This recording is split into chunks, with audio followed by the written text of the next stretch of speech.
Paano mag-start ng automatic na sasakyan? Una, kailangan mo yung susi. Yung susi dapat nasa loob ng kotse. Kahit saan mo siya ilagay, dito, dito, or nasa bulsa mo, basta dito sa loob ng sasakyan, aandar na siya.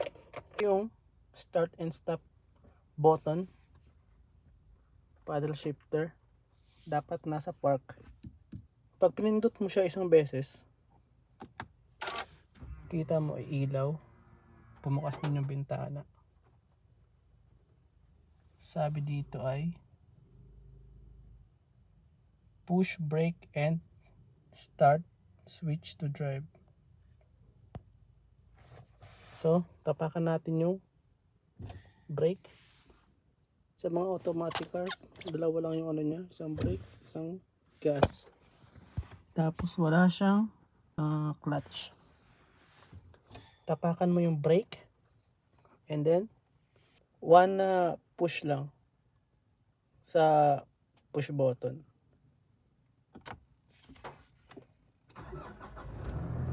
Yan.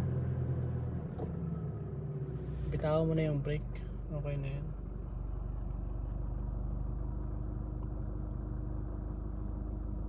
Yan yung idle niya.